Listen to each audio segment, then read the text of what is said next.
Good morning, afternoon, or evening for wherever you are in the world. My name is JeanHeyd Meneide, representing Shepherd's Oasis, a software consulting company. And the thing I'm here to talk to all of you about is deep sea diving, which is basically the idea of fast and scalable text interfaces at the very, very bottom of the very bottom of the stack, right? So I've given about 4 presentations and a little bit more in certain other places about this subject, and kind of each time I've been going a little bit deeper and deeper into the various mechanisms about how you gain speed, how you make it flexible, how you make it scalable, and so the goal for this talk is to kind of talk about what happens when we get all the way to the very bottom of this API, and how do you have an API that can generalize and scale to not only large server machines and desktop machines, but small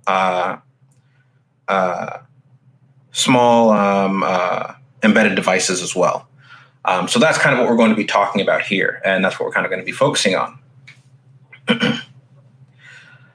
So there are a number of talks, like I said previously. So there's actually videos of 3 of the previous talks. There's also a 4th talk. There's no video yet. I don't know if C++ Russia is going to release it. But I did do a talk, I think about 2 weeks ago, on part 4, which kind of tied a little bit into this one, and talked a little about the speed. And we're going to be going a little bit beneath even that one and talking more about ways to enable working with text in C++, and particularly in C. But first, a quick segue. This is a video of my part 1 talk. And of course, as you can see, it's on YouTube, and with YouTube comes YouTube comments. So, keyboard warriors show up and they start trying to tell you how you're supposed to be doing your API or everything, right? And of course, this one particularly stood out because it was one that said that I definitely that I was going to make a horrible C++ API, and that I should implement the cleaner C APIs first. And he gives a list, and then he links to this library, this Rubin person. Hilariously, what he doesn't realize is that I think I might be a little bit ahead of him, because before he even wrote this comment, I had already attended a meeting at the Ithaca in Ithaca, New York, and during October. And during this meeting, I actually presented a paper to get the cleaner so-called C APIs that he wanted first.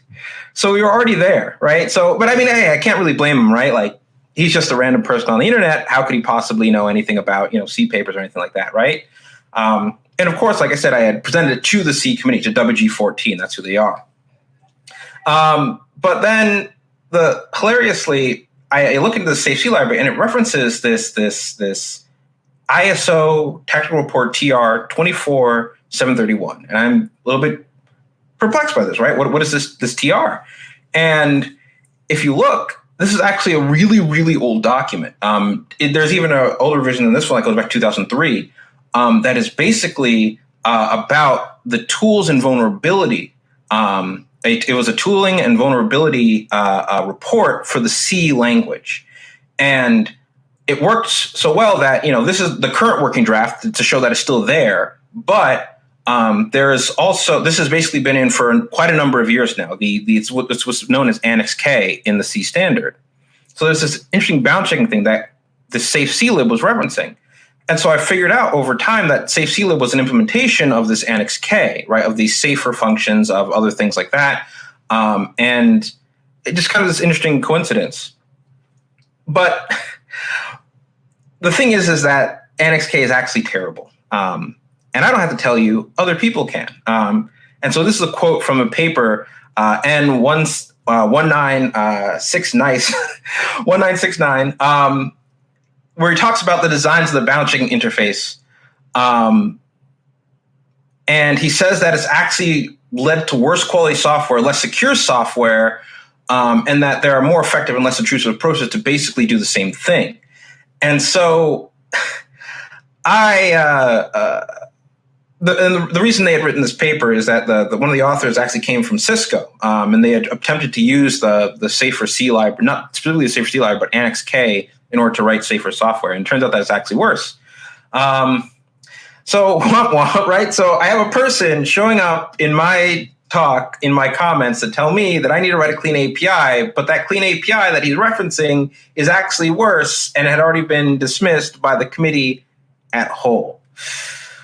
Hurts. But anyway, that's just a little segue, right? But sort of a segue because, normally I'm a C++ person, right? I run around, I on C++ Twitter and, write papers and all that other stuff. But I wrote a C paper, right? Much to Crunch and Jabot's eternal disappointment, I wrote a C paper. And yes, I did actually write that C paper. It was N2440.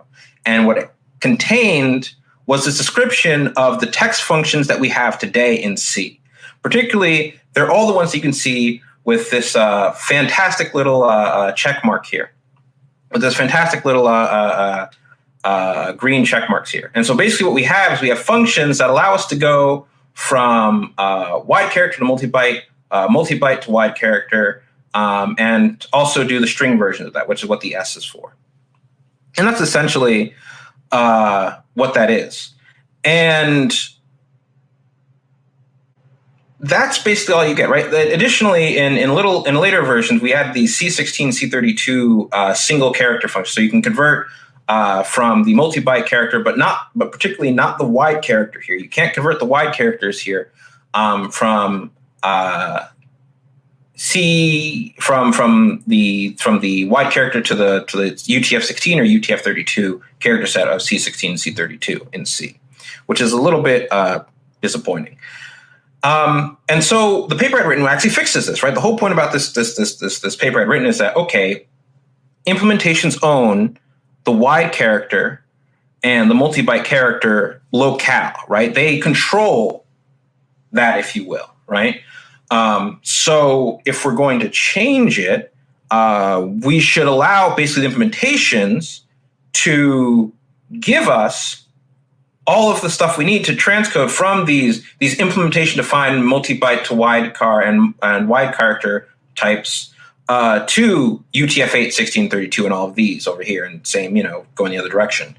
And that seemed like a good idea, right? And when I had originally gone through, the proposal was actually pretty good, right? I made the initial pitch in Ithaca, New York, and it passed, right? I mean, it passed like with flying colors. Like I think there was, there were nobody voted against it. 24 people were for it, and a couple people were just abstained. So it actually passed flying colors. And so basically I had the go-ahead to basically get some more implementation experience with musalibc and glibc, and that we go in that direction.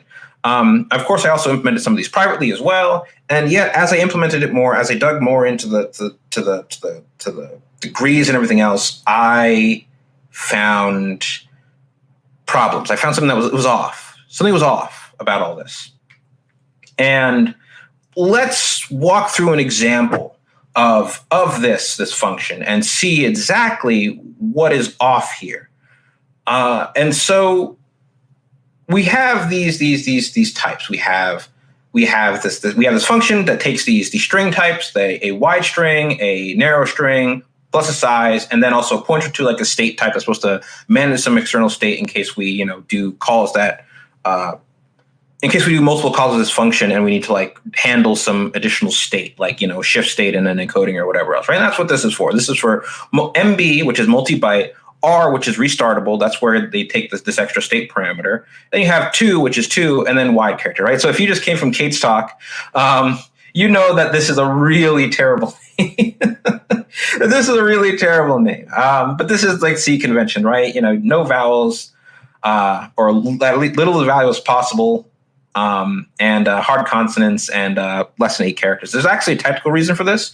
It was before linkers could not handle more than 7 plus 1 character, basically 7 plus the null terminating character. And so that was actually a limitation. And so that's kind of why they tried to cram things really hard into, these very tiny identifiers. But, I got it on good authority on the last meeting I went to that, we have 32 characters worth of, actual real space now. So we can actually expand some of that stuff now, right? All right, so we have this function, and it takes from the narrow byte to the wide locale encoding, right? So we're going to give some givens here, right? We're going to say you're working with the car execution locale for the thing for car is the big 5 Hong Kong supplementary character set, right? And of course, that means the size of car is 8 bits or it's 1 byte, right? That's, the assumption we're working on. And of course, we have WCAR-T, which is wide execution, and its locale encoding is UTF-32, right? Very simple. And of course, size WCAR-T gives you 32 bits or 4 bytes, right? And this is totally fine, and that's exactly what we want, right? We're not going to get into the fact that WCAR-T can, in fact, not be UTF-32 or 16, and do all sorts of other crazy stuff. But we're gonna quietly ignore that insanity exists. So we're going to back, for example, right? We have our wide character that we're writing out to, right? The first parameter is the output. We have our const character, which is our string. We have n, which is the number of characters we can read from that string. Then we have a state that will carry around things as we go about, right? So we're going from our big 5 Hong Kong supplementary character set to UTF-32. So here's an example usage, right? I'm using \x because I'm trying to avoid the fact that you can't really write good literals in C++ code without source files mangling it. But basically, this is a sequence of characters, right? In the Hong Kong supplementary character set, right? The last 3 are ASCII characters, but the first one is a double byte sequence that triggers produces some characters. And we have a wide output. I put 4 as the output. We could have made it 3 or something else. It doesn't matter. And that's it. That's all we have. So, and down from there, we have the state type, which is we're just default initializing the state with some braces. Very nice, easy. We have a size t of r, which is the return value. Kate's going to be a little bit mad at me because I'm using r for the return value, but it is in a short scope, so we're going to say it's okay. And we have basically everything we need here, right? So we're going to read from the input. We're going to read 3 things from the input, and then we're going to put it into our wide output array, right? We're ignoring that, there's safety and other things, right? And so there are 3 different return values you can get from this function, right? 0 means that you found the null character and then you need to stop, okay? -1 means that you have an invalid sequence, right? So you literally have illegal bytes in your input. -2 means that you have an incomplete sequence, which means that it read, the characters that you gave in, but it didn't quite finish, right? So what it usually does in that case is store some bits away on the state. And so it stores those bits away on the state so that next time you call it, it can resume parsing as if it didn't miss any input, right? That's what -2 means.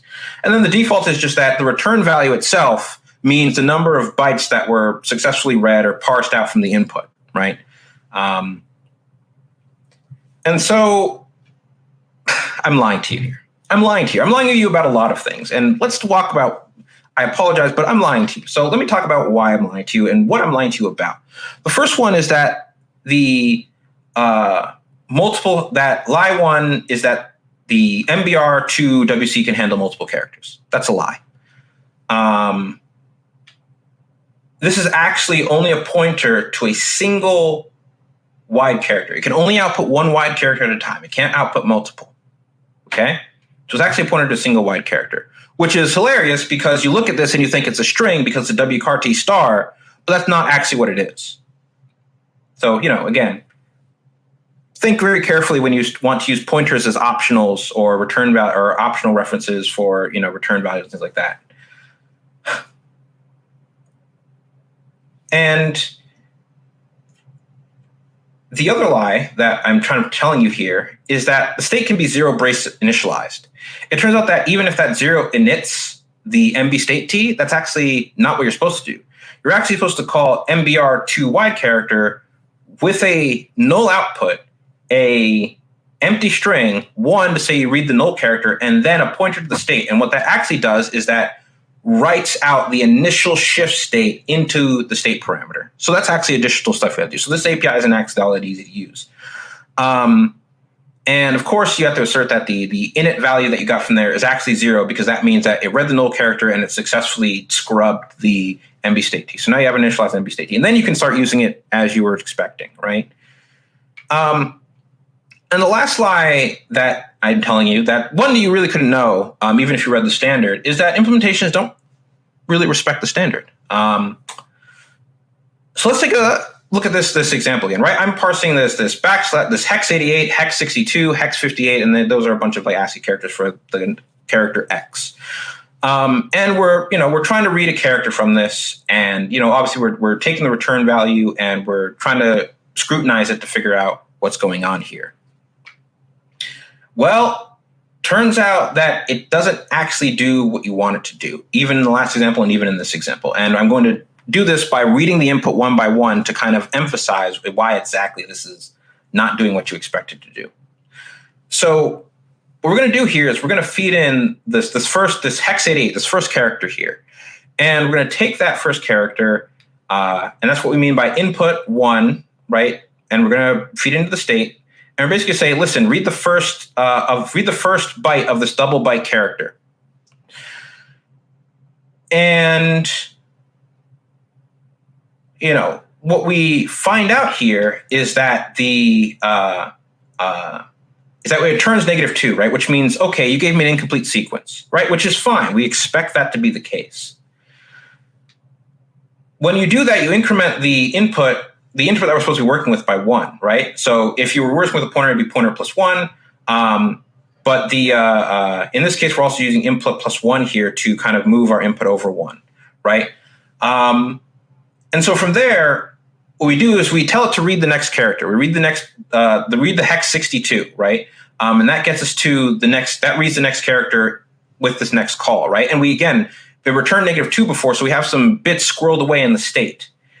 And so the idea here is that this is actually only supposed to return 1, right? Because you can't return more than the values that we put in, right? So we only put in 1 value. But what glibc does here is something interesting. It returns 2. And what it's trying to say is that, oh, you gave me something before, I read that, but then I also read the 1 input you gave me now. So I read 2 bytes. And that makes somewhat of sense. But the problem is that we've already incremented the input by 1, right? So the whole idea here is that if if this return value, this R1 is not 0, -1, or -2, then it's supposed to be the number of bytes that you increment the input by that was read by the function. We've only ever actually gave it 1 to read, but here it's reporting 2. So that's a violation of what the standard says the glibc is supposed to do, or what it's supposed to do in the first place. So that's wrong. But what it does mean is that we got a positive number, so we did write out 1 character into the wide output. And then finally we do the last call. And the last call is supposed to be, because the interesting thing about big 5 hunks of menu character set is that there are certain double byte sequences. There are actually exactly 4 double byte sequences that produce 2 Unicode code points, 2 UTF-32 code points. So what happens here is that we give it the next, we say read the next byte and there's only 1 of them, right? But it returns this value 0 that says, oh, I didn't read anything, right? And it outputs the next double byte character. But the interesting thing here is that it's reporting 0. And if you remember from the slides that I was showing you before, that 0 meant that we found the null character, but we didn't read a null character, right? In fact, we didn't read anything, right? We just simply wrote out the next character into the wide output, right? We got that double byte sequence that produced 2 UTF-32 code points, right? So we have 2 outputs in our wide output now, but it's returning 0. So glibc is just kind of completely fumbled over what the standard is supposed to do, right? What the return values are supposed to mean, right? Those return values don't have any conditionals to them, right? If it's 0, it means exactly that the state was reset and that we read a null character, but we didn't do either of those, and that's what glibc is giving us. And so this is the hole that we're in, right? This is the problems that we have with the standard as it is right now, right? So there's lots of different ways that they kind of tackled this problem, but ultimately what they ended up doing is they ended up not tackling it at all. What they ended up saying is that, well, putting out 2 wide characters is not defined by the standard, right? Every single wide character is supposed to be a completely singular atomic unit. And once you output a single wide character, you're done. And there's supposed to be no carryover state. So, hey, putting out 2 wide characters is not defined by the standard. So we can just do anything here, right? We can return 0. We can do some other stuff. So great. That's just the way it is, right? So I want you to imagine, right, you're you're in Hong Kong, you're in China, you're trying to work with this character set because there's market data, there's everything else coming there, and you're just like, oh yeah, I just pick up, I know my locales in the big 5 Hong Kong character set. I'm going to transcode it to this UTF-32, and this is the behavior you get. So now you begin to understand how these people begin to feel about ISO-C, about the standard, right? And so every time you go over there, you ask them, hey, are you guys using any of the standard library or any of the things tied to locale? They're like, no. And it's like, all right, really? And it's like, no, it's completely broken. Are you kidding me? We can't touch that code at all. Every time we audit code, every time somebody uses one, especially the new developers, we have to throw that code out because it doesn't work. It's not portable. It's the standard, but it's not portable, right? And so literally from there, whereas Big 5 is simply not an encoding supported by ISO-C. Got any language? Got a database in that? Too bad for you. Got data coming from the market that's in that format? Too bad for you. Got anything else in that format? Too bad for you. It's just not supported by ISO-C.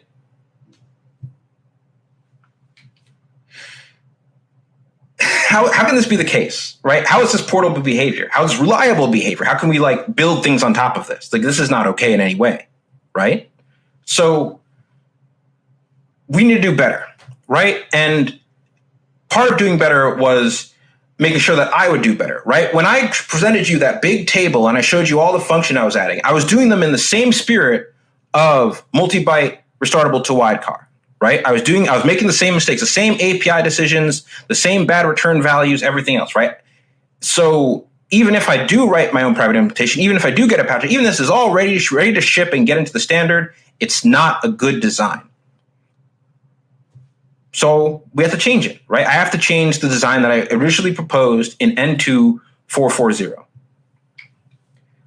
So here's the solution that I began to come up with. And of course, I've committed the cardinal sin of still naming things poorly. I hope Kate can forgive me. But I've got some benefit out of this, okay? So we've got this lovely conv enumeration here. So now we've got some hard enumeration values, right? This is what Matt Godbolt talked about in his talk about, strongly typing things and everything else and being correct by construction. Now this is C, so this is not an enum class, so I can't make it good, but we've got names. We're not just comparing against -1, -2 now. We've got names for these things. They mean something. They're real. And that means that we can do something with it. The other thing here is we changed the way this looks. Now, this is the whole mess of pointers, and I'm sure some of you are looking at me very disappointed right now, but we've done some very interesting things here. The first is we only ever return an error type as the return value in this function. And that's really important because one of the problems was that the return value in that last example I gave you was being conflated with a response with an actual, like, this is what this thing means, right? So instead of just saying 0 was the return value because I didn't read anything, that 0 meant I also cleaned out the state and a bunch of other stuff. Like, how is that useful? That's not useful information, okay?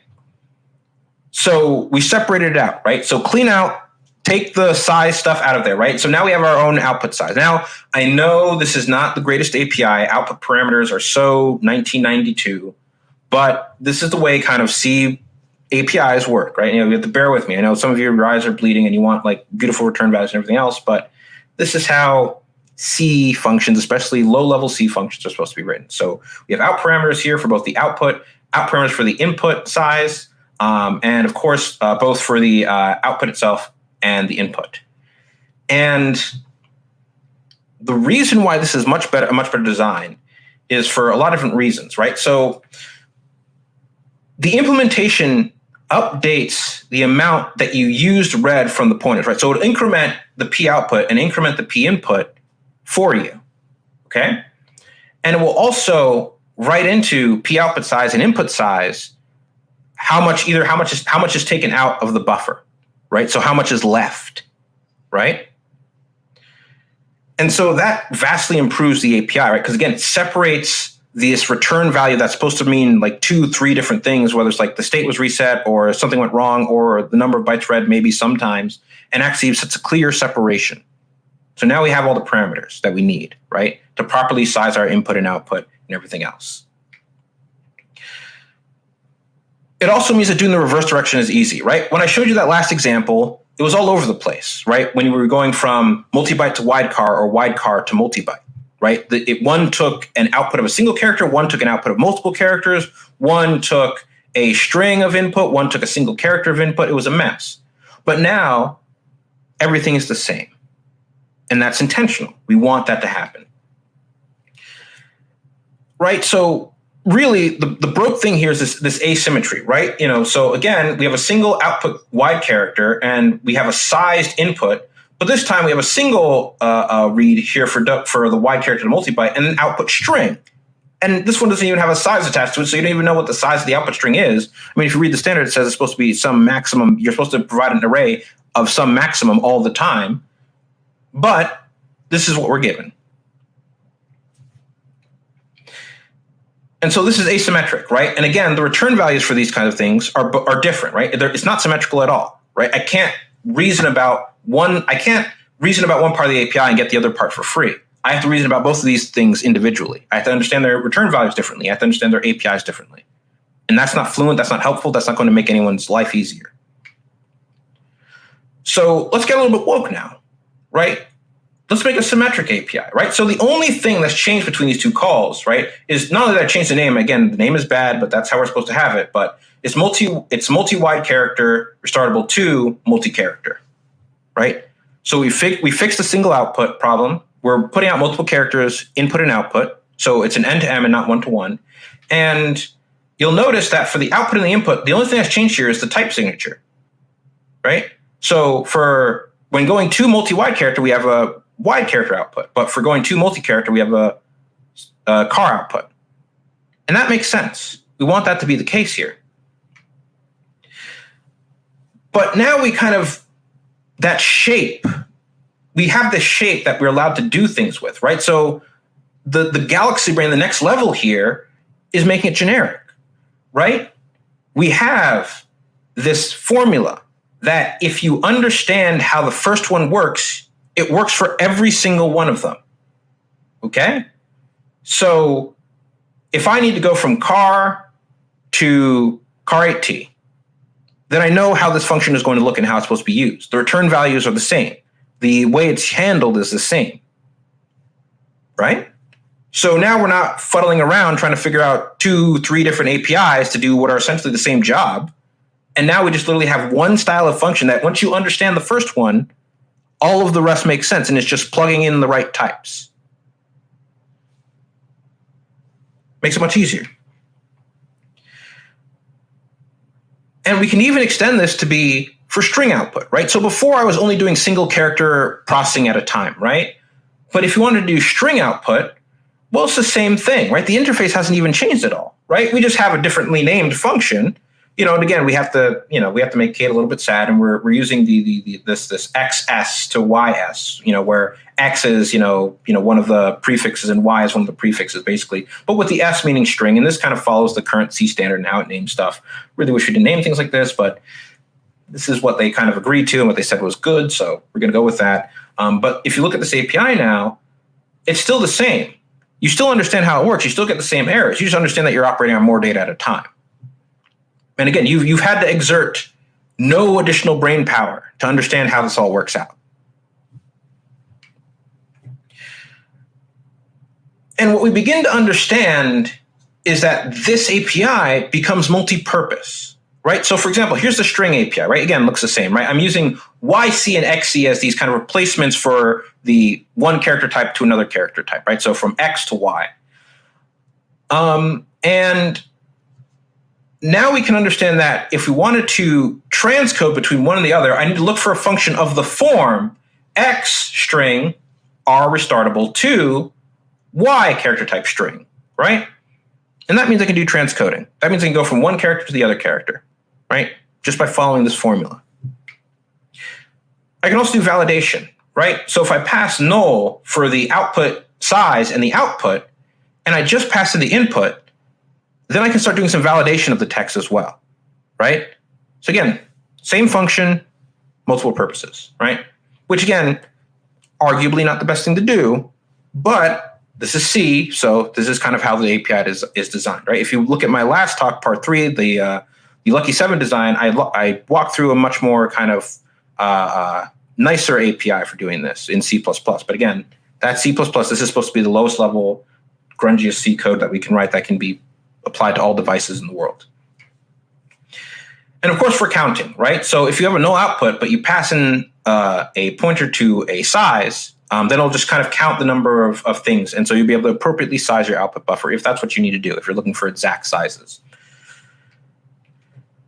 And of course, there's also the UB version, which is do the transcoding where you pass in an output, where you pass in the output pointer and you pass in the input, but you don't necessarily pass in the size. So it just kind of keeps going and going and going until the input is exhausted.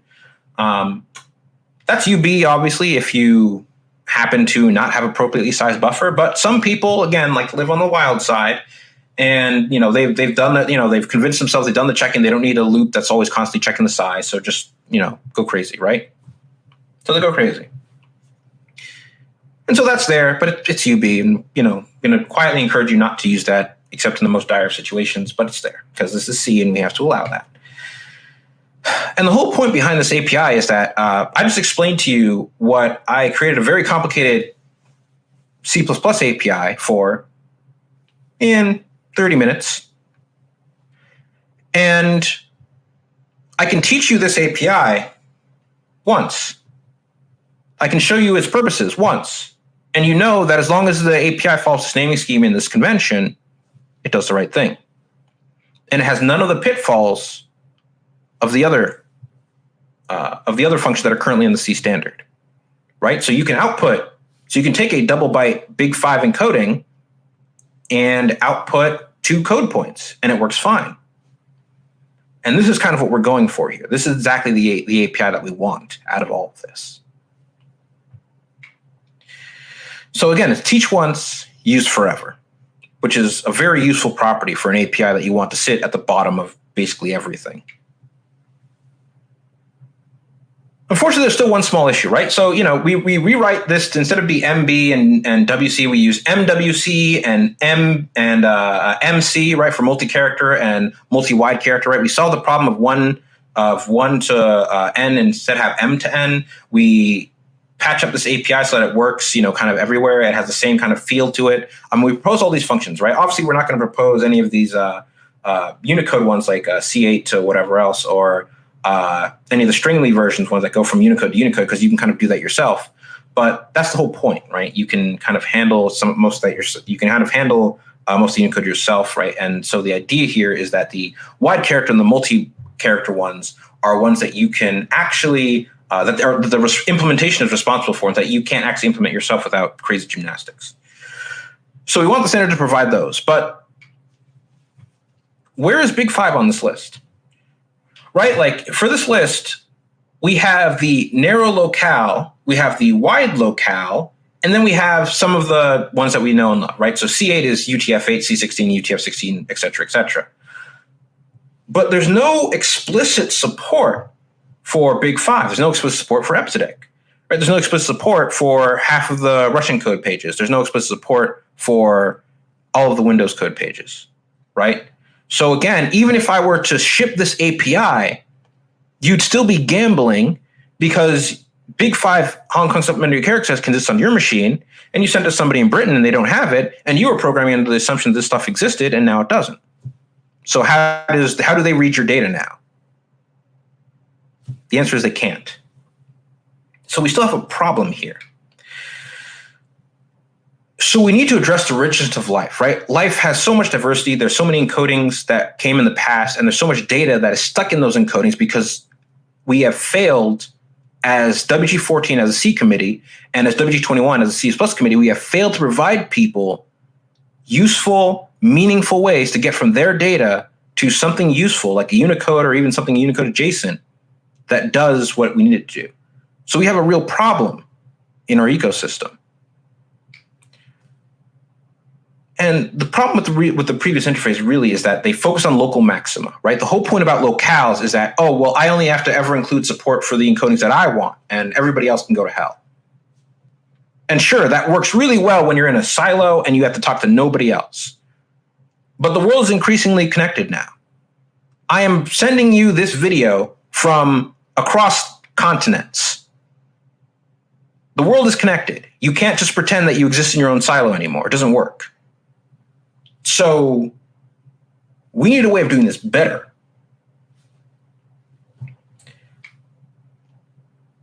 We need to be able to answer the question of where is insert encoding here, right? How do we answer that question nicely? And so when you look at the landscape of C and C++ libraries, right, for user-defined encodings, right, iconv is one that comes up, but it's pre-configured, right? You have to hack the source to get something useful out of it. Encoding RS is a Rust library that does this, and you have to basically match its concepts to basically build an encoding of your own. And it's not terribly easy, but it's got bindings for C and C++, so you can actually build on top of that too. Boost.txt doesn't really have any support for encoding besides the UTF ones and maybe a couple of things that it hacked in there. But there's really, you have to do your own conversions, right? You have to do your own conversions from Big 5 to whatever else to some Unicode before you can start unlocking the potential of boost text. TextView is extensible. This is Tom Honerman's library. It's called TextView, but it has no direct transcoding out of the box, right? He mastered encoding and decoding, but he never connected the two so that you can efficiently transcode between one encoding and another. And libonex is actually the most extensible and provides transcoding and normalization support for a wide variety of things. But this is kind of the landscape that we have right now. And of course, obviously, the C standards approach to this is just make a locale, right? Like just make a locale, right? Yeah, just go invade somebody's system and just like recompile all their libraries to use your new locale. Yep, just make a locale. That was C's answer. And of course, it was terrible. However, let's pick up on something here. iconv has been doing this for a long time, right? And the way they handle the problem is that, they've got the parameters in the reverse order from we do, but the way that they've structured this is that they have an input buffer with its size and an output buffer and its size, right? And instead of having a state variable, they have this iconv type, right? So we've got something in common here, right? If you look at both of these functions, right, obviously iconv returns a size t, but it's the actual it's still an actual real error type, right? Even though it's not an enumeration, it's still an error type, and that's essentially how that works out, right? And so the APIs look really similar. So can we not take advantage of this? And so what if we actually, what if we stop doing the C thing where we standardize and hack on like really old stuff and we actually learn something from our ecosystem, right? And make some progress after 19 years of iconv, right? No, we can't do that. Well, maybe we can, right? Maybe if we just hide the type of the two character types we're converting behind an unsigned car. But we can't just store some converter state and some type and just do all that work. That doesn't make any sense, right? Unless we did. And so this is the API that we're now going to start trying to talk about. This idea that there's a convert function. It can take in input size, output size, and input size in bytes. That it can take an input and an output as cars, and that this conversion modifier, this conversion type passed into the beginning, will do whatever magic is necessary to do the conversion for us, to cast the types and do everything else and do the conversion for us. And so this would be amazing, right? We'd have type erase encodings. We use the descriptor type conversions to tell us what to do. And it's bulk, it keeps track of its size, and it gives us an error, right? And so it has all the properties of that nice API we were talking about before, with that additional kick that it's hidden, right? Still segue talking about the size. Remember the safe C library that I was ragging on before that Rubin linked me to, and NXK? You see that there's these interesting things called rsize max, rsize mem, rsize max mem, and rsize max string. The original one in the NXK is just called rsize max. But basically, what they've defined here is constants so obscenely tiny that you'll actually end up soft denial of servicing many devices. The Qt framework went out on a bender at one point and decided we're going to use the safe functions, right? If NXK is available on that platform, we're going to use the safe function. It's going to be the best of the best. And what actually ended up happening is they started to use those safe functions, and there were these arbitrary limits imposed by this internal thing called rsize max. And what rsize max basically was, it said, if you happen to actually pass in a string that had more size than the rsize max was defined, it would just return an error. Of course, when you were developing this as your Qt developer, you developed on a desktop. Your rsize max was size max shifted over to the left by 1, or basically the maximum size of whatever integer or whatever signed pointer type you had, right?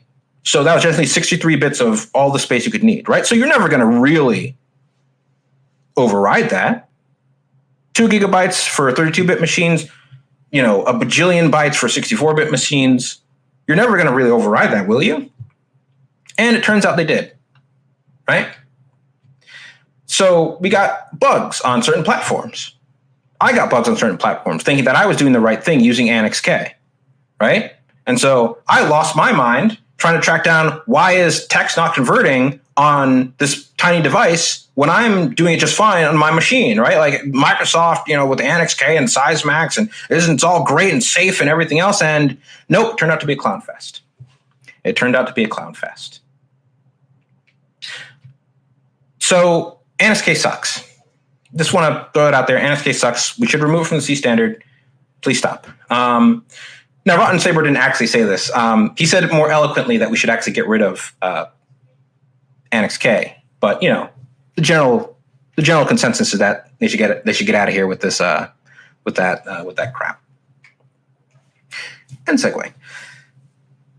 Alas, one of the problems with iconv's model is that it pulls its descriptors. It pulls its iconv cd_t types from a fixed pool, right? So when iconv ships, that's it, right? Whatever encodings are baked to your iconv, that's all you get. You can't programmatically overwrite it. You can't add new encodings, nothing.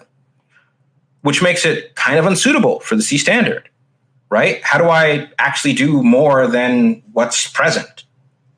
And that's kind of really important to do. So let's go a little bit deeper. Let's jazz up this API a little bit, right? So we've got iconv's API, very simple, literally just 3 functions. You cannot get any simpler, right? You open up an iconvt, right? You give it a to code and a from code. So you give it 2 strings that say, I want to go from UTF-8 to, Big 5, Hong Kong, something in the character set, whatever, right? You do that, and that's how it works, okay? And you have the actual iconv function, which does a conversion. So it takes in the iconvt, and then the in buffer and out buffer and all that stuff works out. And then you have the close, which is just say, close this, resource I had opened, right? Do any destructor, clean up any state, whatever else, right? Very simple API. What if we kept the core of iconv, right? So what if we kept all of this stuff here in the middle? Right? The open, the close, and the convert function. And what if we just expose the registry to the user? Right? Just another level of indirection. We basically make it so that you can get your own conversion registry and do the stuff yourself. Add your own encodings to it.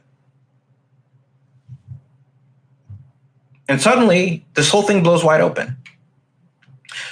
So there's a lot of terminology on that slide. There's registry, there's heap, there's open function, closed function. So I'm going to take a little bit of time to explain some of it.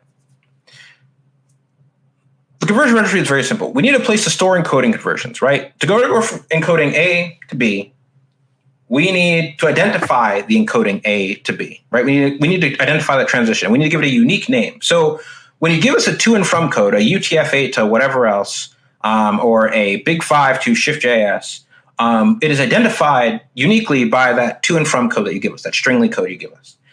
And the to from code is translated as UTF-8 text, right? So it's case, and we do some case insensitive ASCII on it. We also ignore things like dashes, underscores, and some blank spaces as well, because we want to normalize the identifiers a little bit. I think we could probably do a little bit better there, but that's just dashes, underscores, spaces, throw them out the window.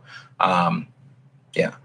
And if you provide a same to code conversion, it overwrites the previous one that you set in the registry, right? So if you set UTF-8 to UTF-16 once, then you set a different conversion for UTF-8 to UTF-16, then the latter one takes precedent.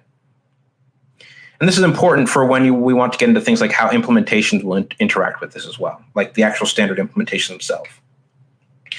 So here's an example of the encoding registry. So we just kind of spin up, a registry, and we just call registry open, and we pass in this null here. And what this means is that it gives us a default heap, and I'm going to explain what the heap is in a second. And you don't have to worry about it, but basically what we're doing is we're basically passing in a default heap that's filled with basically zero initialized. We add to the registry, so we pass in the registry now that we successfully opened it, and we pass in UTF-8 to UTF-epsilon, right? And then we pass in a conversion function that it will use, and then null and null for the open functions. The reason you'd want to use the open and close functions is to add additional state, but there's no additional state that's necessary for UTF-epsilon or UTF-8, so we don't need it.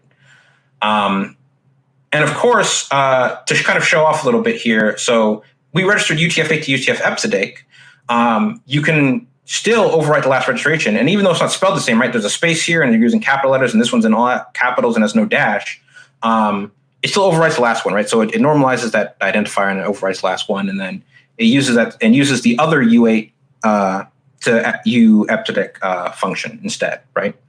And this is the general idea of how the conversion registry works, right? This is how you register encodings, this is how you open one, this is how you close one, right? We need a source of memory. And so we know that the registry is dynamic, right? You can add things to it at runtime. So we're going to need memory, right?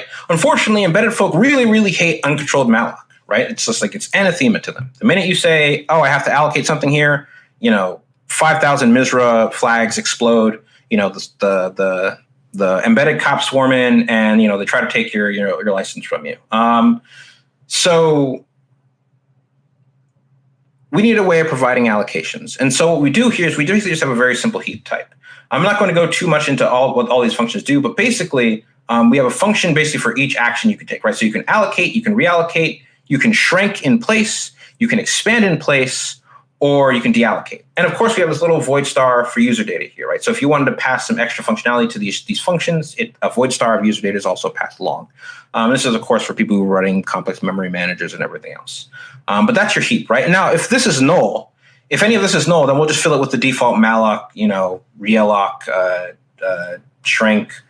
We'll give a shrink that doesn't really do anything because there's no way to shrink with standard C functions. Expand is the same thing. There's no way to expand with standard C functions. And we'll give you the default free for your deallocate. And that's how you get your source of memory here, right? We're not going to go too deep into this, but we give you the option to basically control the heap, right? And this is what makes it suitable for embedded, right? Because people have strong requirements for controlling the amount of memory that's allocated and what's used.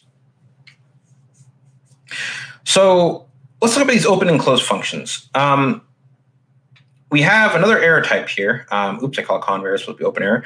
We have another open error type here. So we have OK, we have no conversion path, we have invalid code, which is basically the to and from codes aren't valid, UTF-8, and we have allocation failure, which is where allocate fails, right?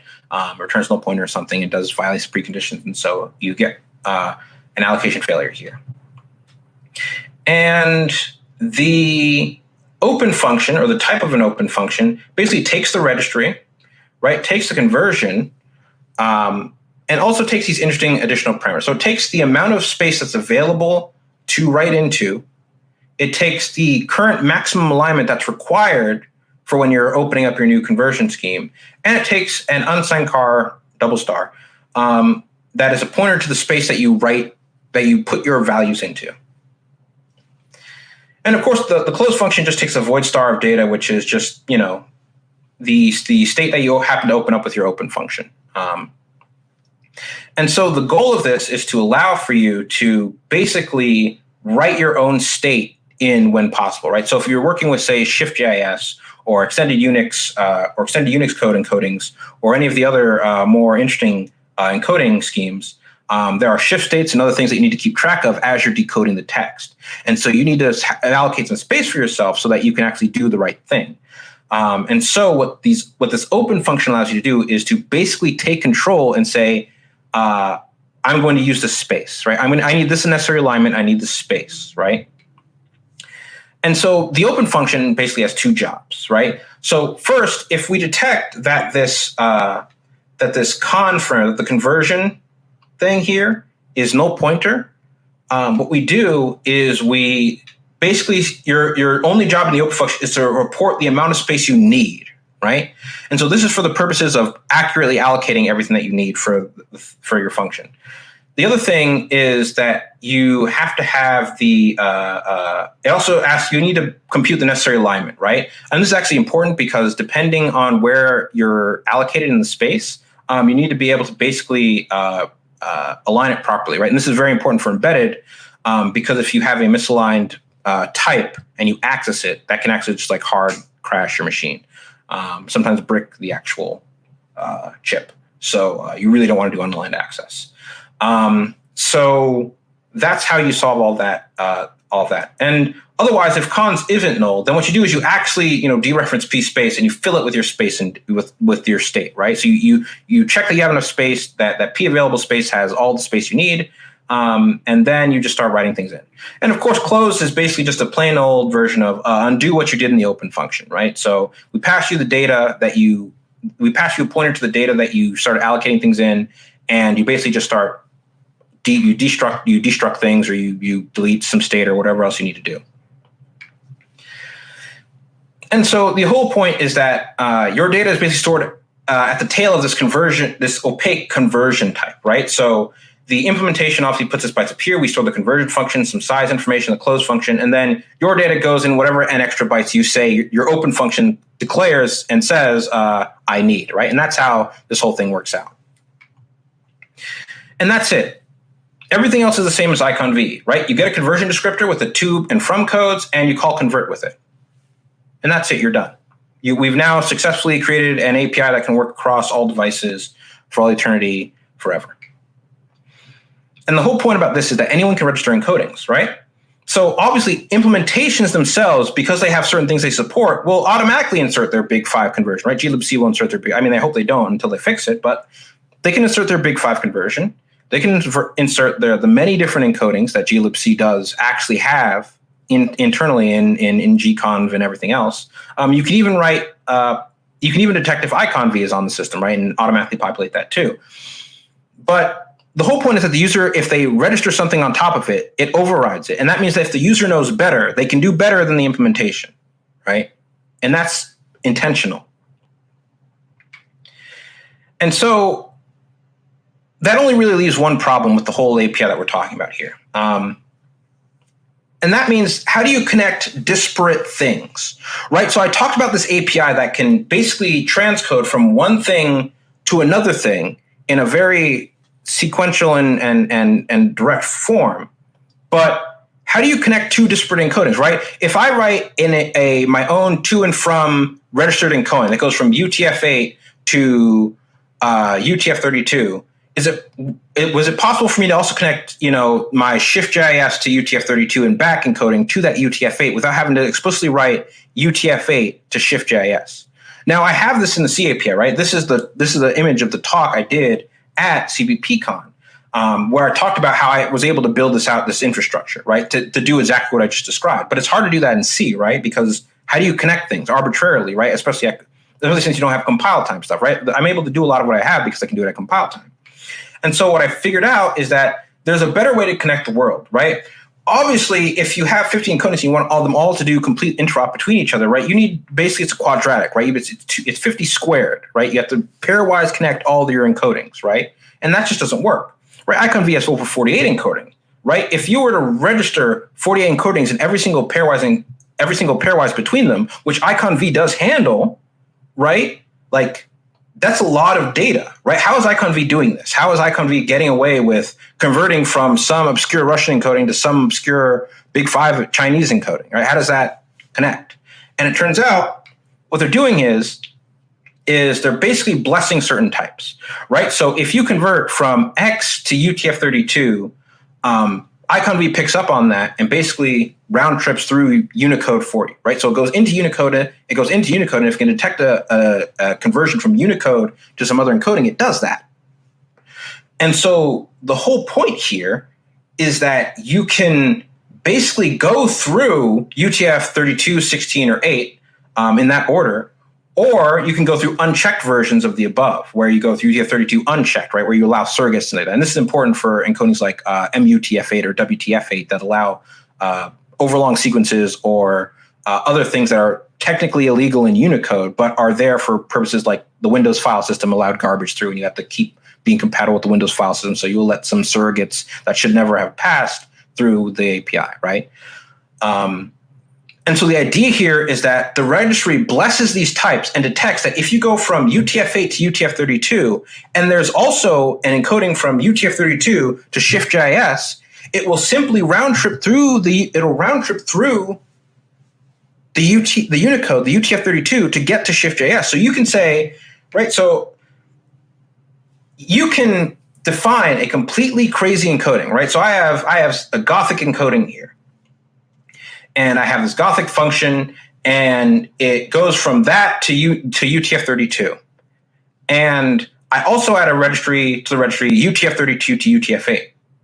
If I open a conversion here from this Gothic encoding to UTF-8, I will get open arrow OK, and it will work because it will be mapping my thing through UTF-32. And that's it. You've now connected the whole world, and nobody's left out anymore. And so once more, we are freed from the standard, right? It's no longer glib's job to give me X encoding and to do a poor job at it, right? It's no longer musalibc's job to give me Y encoding and fail at doing that, right? You get fast pairwise encodings when you want them, right, by explicitly overriding that encoding pair.